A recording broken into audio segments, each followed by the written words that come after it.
Sa gitna ng isang tahimik na bayang napapaligiran ng kabundukan at ilog, ay nakatayo ang isang napakalaking puno ng talisay. Napakatanda na nito at wala nang sino mang nakaalam kung sino ang nagtanim. Ayon sa matatanda, naroon na ang puno bago pa maitayo ang unang mga bahay sa kanilang lugar. Napakalawak ng mga sanga nito. Sa bawat tag-araw ay nagbibigay ito ng malamig na lilim sa mga naglalakad. At sa panahon ng tag-ulan ay tila lalo itong nagiging luntian. Maraming bata ang naglalaro sa ilalim nito habang ang matatanda naman ay doon nagkukwentuhan tuwing dapit hapon. Ngunit hindi pangkaraniwan ang punong iyon. May isang lihim itong matagal nang iningatan. Sa tuwing may malaking pangyayaring paparating sa bayan, nagbabago ang kilos ng puno. Minsan ay sabay-sabay nalalaglag ang mga dahon kahit walang hangin. Minsan na may biglang namumukadkad ang mga bulaklak sa panahong hindi dapat mamulaklak ang talisay. Ngunit habang lumilipas ang panahon, unti-unti nang nakalimutan ng mga tao ang mga paniniwalang iyon. Mas pinaniwalaan nila ang mga paliwanag ng makabagong panahon kaysa sa mga kwento ng kanilang mga ninuno. Sa gilid ng plaza nakatira ang 25 taong gulang na si Mateo. Isa siyang simpleng binata na nagtatrabaho bilang hardinero ng munisipyo.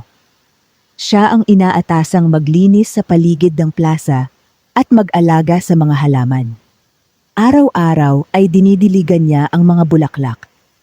Ngunit hindi niya kailanman dinidiligan ang matandang talisay. Isang araw ay napansin niyang tila nanunuyo ang ilang bahagi ng puno. Sayang naman kung tuluyang mamatay ito, bulong niya.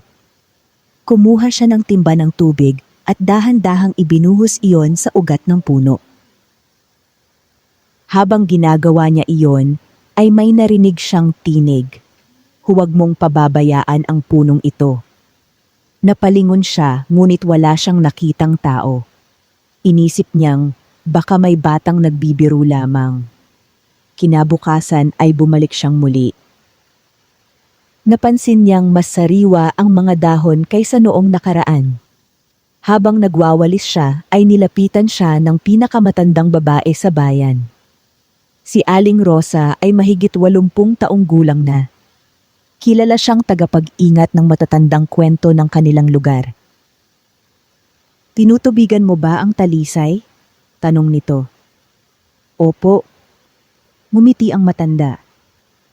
Mabuti. Matagal nang walang nagmamalasakit dyan. Nakakatulong ba talaga ang tubig? Hindi tubig ang kailangan ng punong iyan. Naku, ano po? Isang taong may malinis na puso. Napakunot noo si Mateo. Hindi niya naunawaan ang ibig sabihin ng matanda. Ngunit bago pa siya makapagtanong ay dahan-dahan nang naglakad palayo si Aling Rosa. Lumipas ang ilang araw. Isang madaling araw ay nagising ang buong bayan sa kakaibang tanawin. Walang hangin. Tahimik ang paligid. Ngunit isa-isang nalalaglag ang libo-libong dahon ng talisay. Parang ulan ang pagbagsak ng mga ito. Nagtipon ang mga tao sa plaza. Wala namang bagyo. Bakit nalalaglag ang lahat ng dahon? Nakakatakot ito. Nagkatinginan ang mga matatanda. Namutla ang mukha ni Aling Rosa. May paparating. Ano po? Tanong ng kapitan. May malaking pagsubok na darating sa ating bayan. Marami ang natawa. Pamahiin na naman. Natural lang iyan. Ngunit si Mateo ay hindi matahimik. Naalala niya ang tinig na narinig niya noong una niyang diligan ang puno.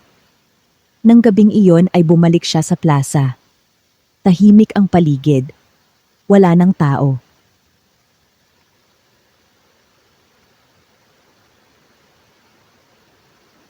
Habang nakatingin siya sa punong halos wala ng dahon, ay biglang umihip ang malamig na hangin. Unti-unting kumaluskos ang mga natitirang sanga. At sa kanya muling narinig ang mahiwagang tinig. Makinig ka sa mga senyales. Napaatras siya. Hindi niya alam kung saan nanggagaling ang boses. Ngunit malinaw itong nagsasalita. Kapag hindi ka nakinig, mapapahamak ang buong bayan. Napatitig siya sa napakalaking puno. Sa unang pagkakataon sa kanyang buhay, naniwala siyang may hiwagang naninirahan dito. Mula nang marinig ni Mateo ang mahiwagang tinig, hindi na siya mapalagay. Araw-araw ay binibisita niya ang matandang talisay, bago pa man sumikat ang araw. Pinagmamasdan niya ang bawat dahon, bawat sanga at bawat ugat nito. Napansin niyang may kakaibang pagbabago. Unti-unting tumutubo ang mga bagong dahon. Ngunit ang mga ito ay hindi karaniwang luntian. May bahagyang kulay ginto ang bawat isa kapag tinatamaan ng unang sinag ng araw. Isang umaga ay dumating muli si Aling Rosa. Tinitingnan mo ang mga dahon. Opo. Ano ang napansin mo? Parang may kakaibang kulay. Tumango ang matanda. Iyan ang unang babala. Bakit po? Kapag naging gintong-ginto ang mga dahon, may panganib na paparating. Hindi pa rin lubos na naniwala si Mateo, ngunit hindi niya rin kayang balewalain ang mga nangyayari. Kinagabihan ay muling nagising ang bayan sa kakaibang ingay. Hindi ito kulog, hindi rin hangin. Nagmumula ito sa mismong puno. Lumabas ang mga tao sa kanilang bahay. Nakita nilang marahang gumagalaw ang mga sanga kahit walang ihip ng hangin. Marami ang natakot. Ngunit kinabukasan ay tila normal na muli ang lahat. Nagtawanan ang ilan. Akala natin kung ano na. Ngunit bandang tanghali ay dumilim ang langit. Biglang bumuhos ang napakalakas na ulan. Kasabay nito ang malalakas na hangin na hindi inaasahan ng sinuman. Umagos ang tubig mula sa kabundukan.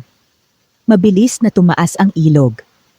Dahil sa babalang ibinigay ni Aling Rosa, may ilang pamilya ang maagang nakalikas sa mataas na lugar. Nang dumating ang baha, ligtas na sila. Ngunit ang mga hindi naniwala ay halos maipit sa rumaragasang tubig. Matapos ang unos, nagtipon ang mga tao sa plaza. Napatingin silang lahat sa matandang talisay. Tahimik lamang itong nakatayo. Ngunit ngayon ay wala nang tumatawa sa mga kwento tungkol dito. Lumapit ang kapitan kay Mateo. Sa palagay mo, totoo ngang nagbibigay ng babala ang punong ito? Hindi agad sumagot ang binata. Sa halip ay tumingin siya sa matandang puno. Unti-unting kumaluskos ang mga dahon nito. At sa kanyang pandinig lamang ay muling nagsalita ang mahiwagang tinig. Hindi pa ito ang pinakamalaking panganib. Napalunok si Mateo. Alam niyang simula pa lamang ito ng mas malaking hiwagang nakatago sa punong talisay. Pagkatapos ng matinding bagyong tumama sa bayan, nagbago ang pananaw ng mga tao sa matandang talisay. Hindi na ito basta puno lamang na pampalamig sa plaza, kundi isang bagay na dapat pag-ingatan at pagmasdan. Si Mateo ay mas lalong naging abala sa pag-aalaga rito. Araw-araw niyang sinusuri ang paligid ng puno, lalo na ang mga ugat nitong nakausli sa lupa. Habang lumilipas ang mga araw, napapansin niyang may mga ugat itong tila gumagalaw kahit walang nagtutulak. Isang gabi, habang tahimik ang buong bayan, naramdaman ni Mateo ang pagyanig sa lupa sa ilalim ng puno. Hindi ito lindol na malakas, kundi parang may humihinga sa ilalim ng lupa. Lumuhod siya at hinawakan ng lupa. Sa kanyang gulat, may narinig siyang malalim na tinig na tila nagmumula sa ilalim ng lupa. Hindi pa tapos ang babala. Biglang umurong si Mateo.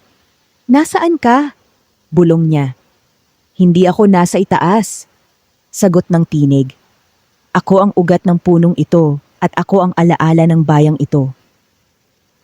Hindi maintindihan ni Mateo ang kanyang naririnig. Anong ibig mong sabihin? Bawat pangyayaring darating ay nakaukit sa aking ugat. Ang talisay na ito ay hindi basta puno.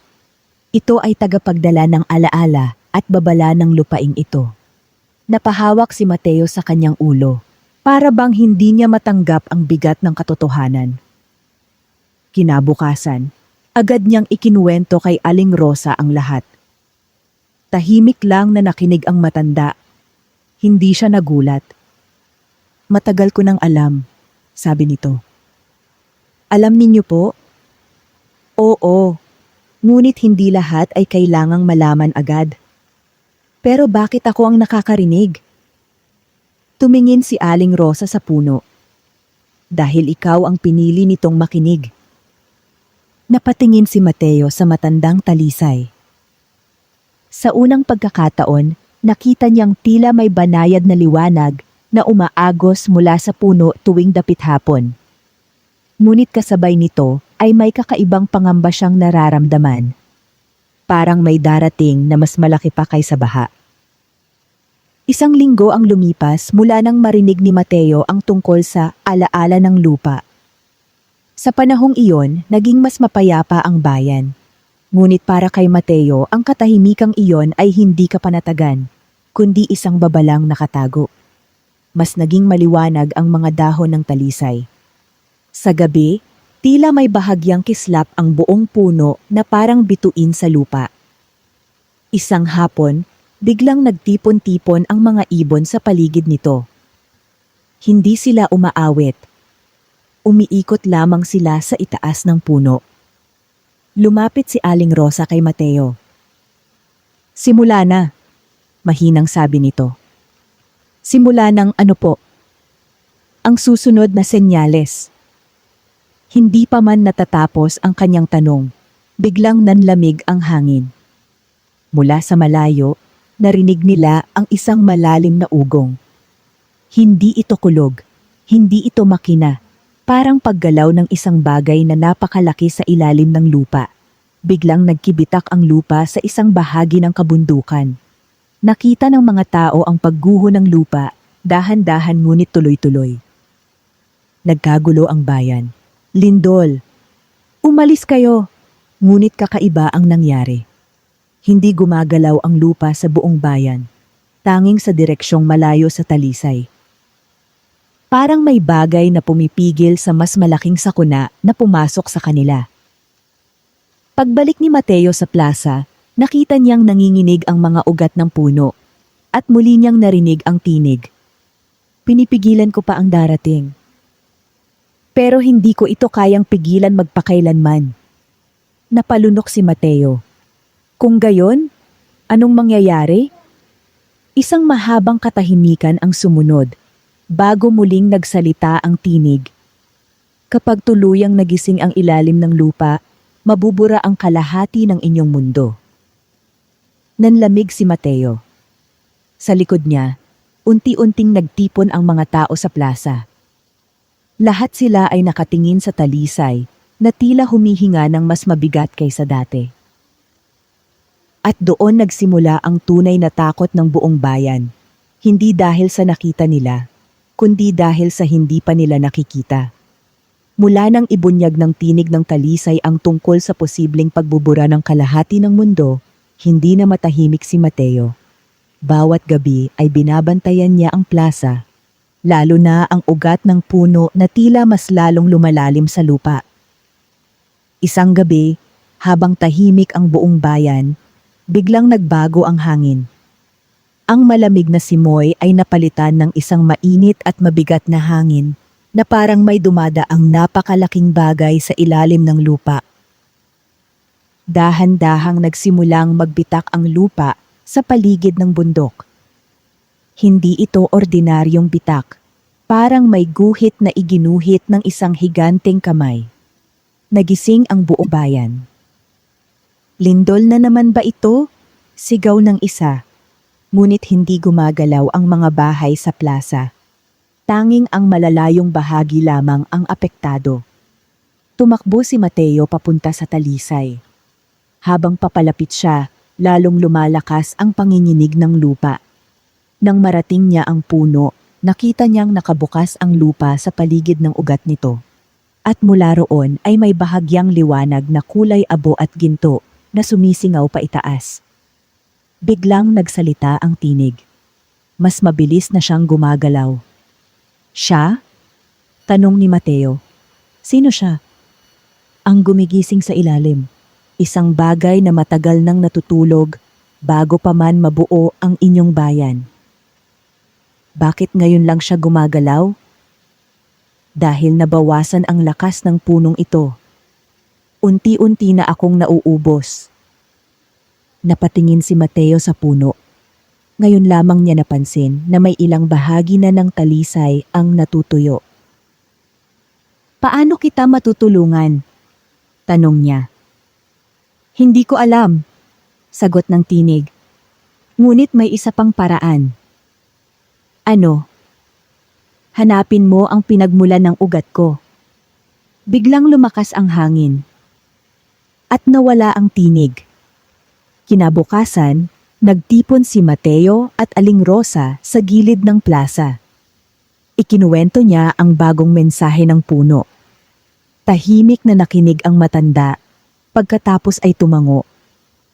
May alam akong lugar, sabi nito. Anong lugar po? Isang lagusan sa ilalim ng lumang ilog. Doon daw nagsisimula ang ugat ng talisay. Nagulat si Mateo. May lagusan po sa ilalim ng ilog? Matagal na iyon. Bago pa naging bayan ang lugar na ito, may isang sinaunang daanan sa ilalim ng lupa. Doon umano dumadaloy ang enerhiya ng lupa. Hindi nagdalawang isip si Mateo. Kailangan ko pong makita iyon. Pumayag si Aling Rosa. Kinagabihan, sinamahan niya si Mateo sa ilog sa labas ng bayan. Tahimik ang paligid, tanging ingay ng tubig ang maririnig. Sa gitna ng ilog ay may lumang batong tila pabilog ang hugis, halos natatakpan na ng lumot at lupa. Dito, sabi ni Aling Rosa. Tinulungan niya si Mateo na alisin ang mga bato at putik. Unti-unting lumitaw ang isang butas na pababa sa ilalim ng lupa. Isang malamig na hangin ang lumabas mula roon. Parang hininga ng kung anong buhay sa ilalim. Handa ka na ba? Tanong ng matanda. Hindi agad sumagot si Mateo. Ngunit naalala niya ang mga tao sa bayan, ang baha at ang babalang mabubura ang kalahati ng mundo. Opo, sagot niya. Dahan-dahan siyang bumaba sa lagusan. Habang lumalalim siya, lumiliit ang liwanag sa likod niya. At sa ibaba, unti-unti niyang nakita ang isang bagay na hindi niya inaasahan mag-augat ng talisay na hindi lamang iisang puno ang pinanggagalingan, kundi tila konektado sa mas malawak na sistema sa ilalim ng mundo. At doon niya unang nakita ang tunay na ugat ng misteryo ng kanilang bayan. Sa pagbaba ni Mateo sa lagusan, unti-unting nagbago ang paligid. Mula sa makitid at madilim na daanan, bigla siyang napunta sa isang malawak na espasyo sa ilalim ng lupa. Hindi ito tulad ng inaasahan niyang kuweba lamang. Sa halip, para itong isang sinaunang lungsod na nakabaon sa ilalim ng mundo. May mga guhit sa dingding na kumikinang ng bahagya. May mga ugat ng halaman na tila nagsisilbing ilaw. Kumikislap na parang buhay na alon. At sa gitna nito, nakita niya ang isang napakalaking ugat. Mas malaki pa sa isang puno. Hindi ito ordinaryong ugat. Bulong ni Mateo. Biglang narinig niya muli ang tinig, ngunit ngayon ay tila mahina at pagod. Dito nagmumula ang lakas ko. Nasaan ka? Tanong ni Mateo. Hindi ako isang-iisang nilalang. Ako ay kabuuan ng mga puno ng talisay na nakatanim sa ibabaw ng inyong mundo. Lahat ay konektado rito.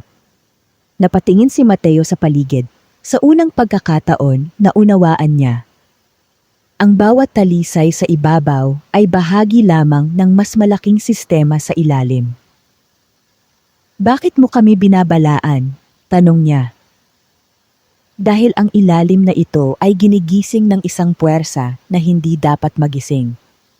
Biglang yumanig ang lugar. Mula sa malayo may gumuhong bahagi ng pader. Malapit na siya, sabi ng tinig. Pero sino siya? Mariing tanong ni Mateo. Isang sandaling katahimikan. At saka ang sagot, ang sinaunang nilamon ng lupa. Mas lumakas ang pagyanig sa ilalim ng lupa.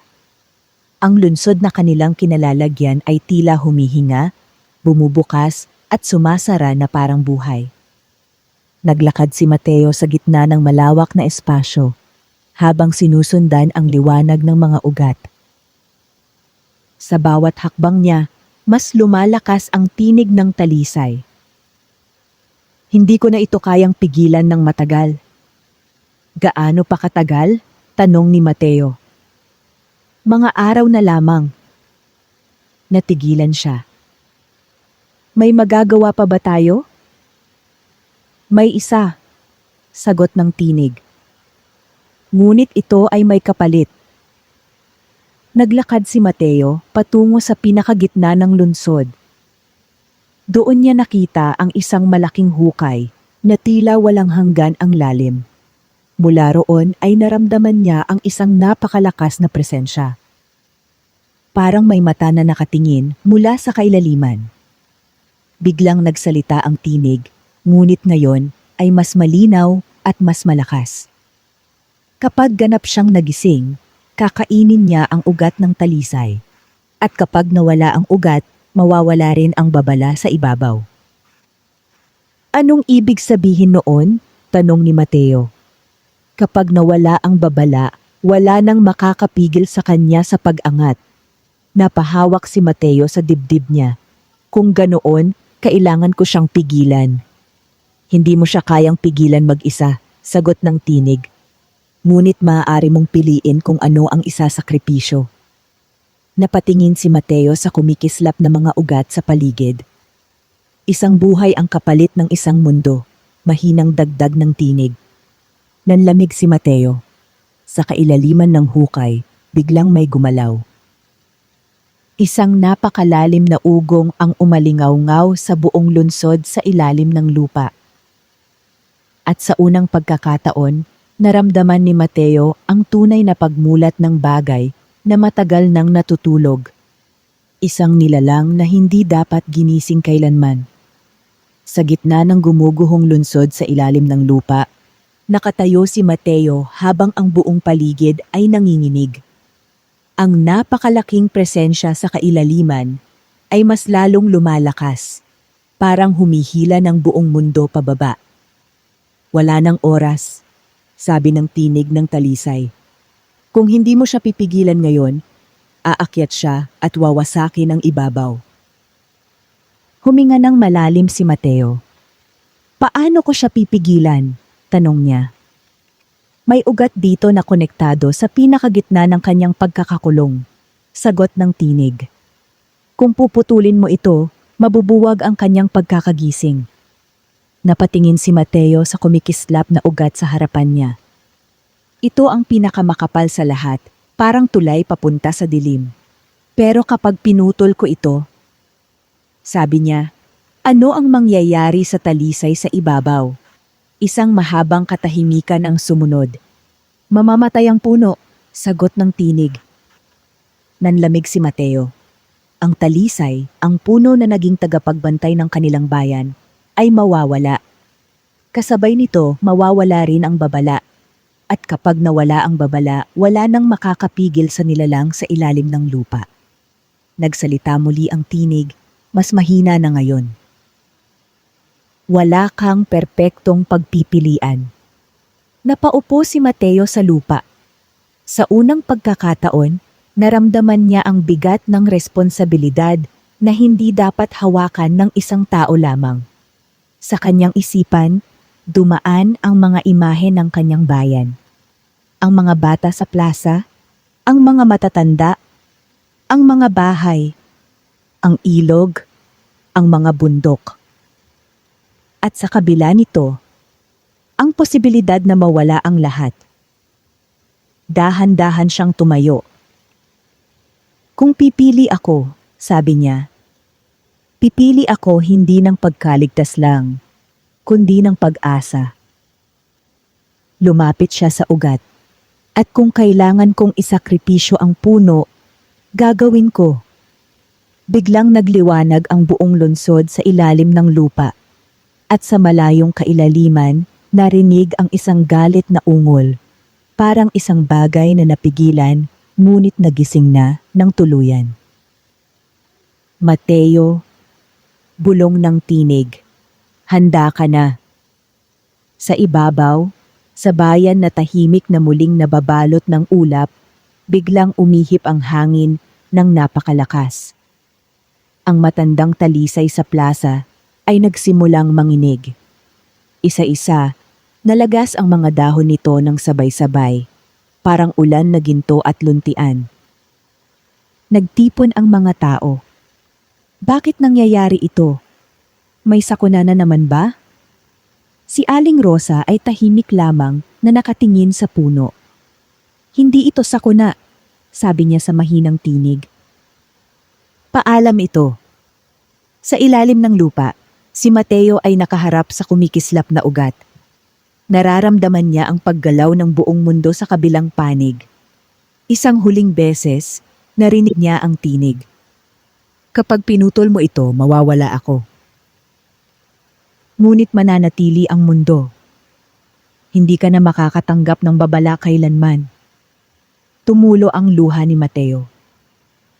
Alam ko, sagot niya. Dahan-dahan niyang hinawakan ng ugat. Sa isang sandali, nakita niya ang buong kasaysayan ng kanilang bayan. Mga lindol, baha, tagtuyot, pagbangon, at pananatili. At sa gitna ng lahat, ang talisay. Isang tagapag-alaga na hindi kailanman pinansin ng lubos. Salamat, bulong niya. At sa isang iglap, pinutol niya ang ugat. Isang napakalakas na liwanag ang sumabog sa ilalim ng lupa. Sa ibabaw, ang matandang talisay ay unti-unting natuyo. Ngunit kasabay nito, ang pagyanig sa ilalim ng mundo ay humina hanggang tuluyang tumigil. Sa loob ng lungsod sa ilalim ng lupa, ang malalim na ugong ay nawala. Tahimik, walang presensya, walang panganib. Ngunit wala na rin ang tinig. Nang umakyat si Mateo pabalik sa ibabaw, sinalubong siya ng katahimikan ng bayan. Tumingin siya sa kinatatayuan ng dating napakalaking talisay. Wala na ito. Isang tuod na lamang ang natira. Lumapit si Aling Rosa. Nagawa mo ba ang tama? Tanong nito. Hindi agad sumagot si Mateo. Sa paligid nila, tahimik ang mundo. Wala nang babala. Wala nang senyales. Ngunit buo pa rin ang bayan. Hindi ko alam, sagot niya. Pero kailangan naming mabuhay, kahit wala nang magbabala sa amin. Sa huling pagkakataon, tiningnan niya ang langit. At sa katahimikan ng hangin, naramdaman niya ang isang bagong simula. Isang mundong hindi na binabalaan, kundi pinipilit na matutong mag-ingat para sa sarili nito, wakas.